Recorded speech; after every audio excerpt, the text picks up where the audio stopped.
Well, now we get to Latin hymnody in the clear sense of it just being hymns, and we begin to get more of a sense of the meter and the real development of hymnody itself. Here is Prudentius, the Latin Isaac Watts, the first one to really write Latin hymns that more or less sound like hymns. Let's try this together.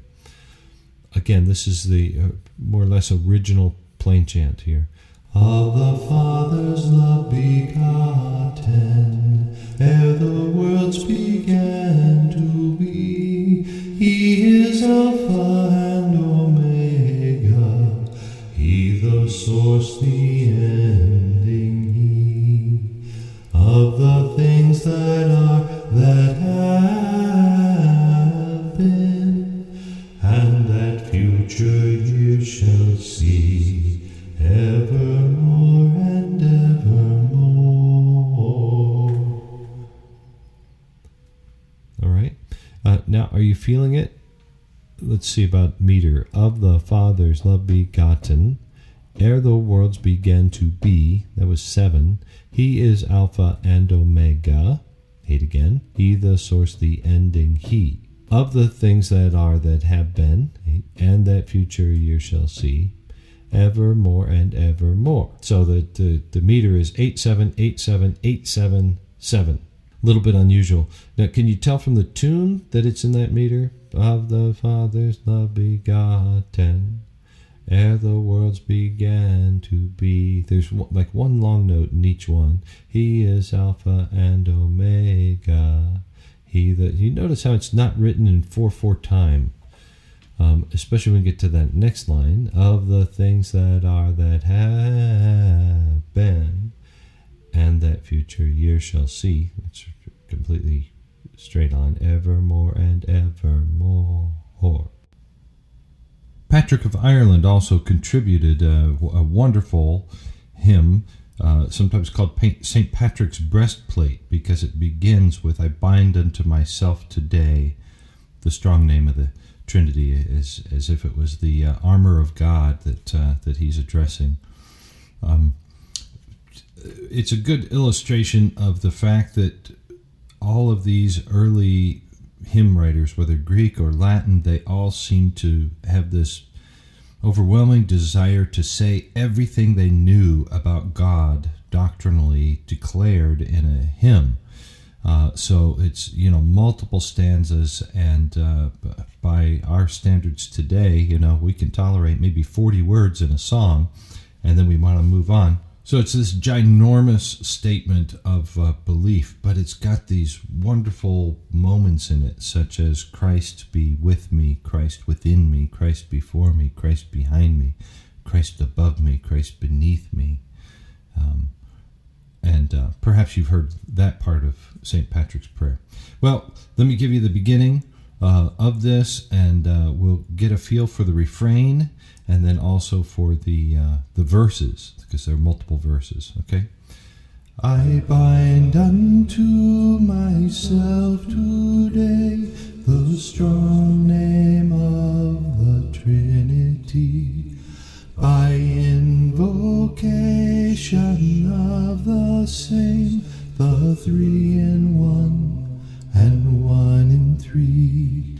I bind this day to me forever, by power of faith, Christ's incarnation, His baptism in the Jordan River, His death on the cross for my salvation, His bursting from the spiced tomb, His riding up the heavenly way, His coming at the day of doom.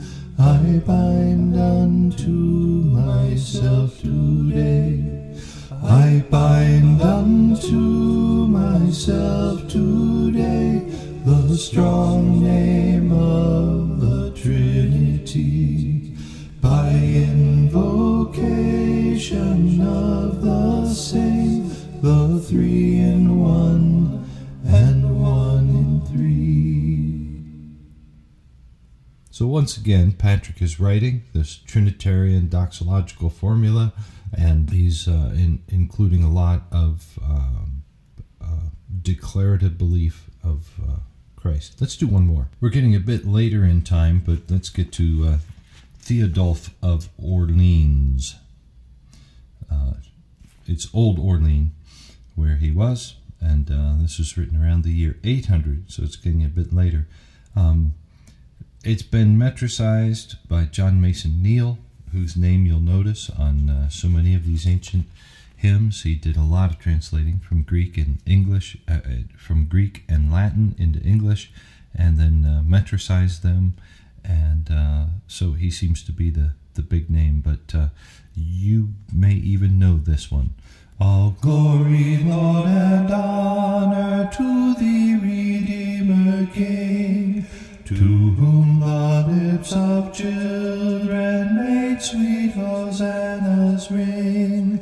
Thou art the King of Israel, thou David's royal son, who in the Lord's name comest, the King and Blessed One. The company of angels are praising thee on high, and we with all creation in chorus make reply. The people of the Hebrews with palms before thee wend, our praise and prayer and anthems before thee we present.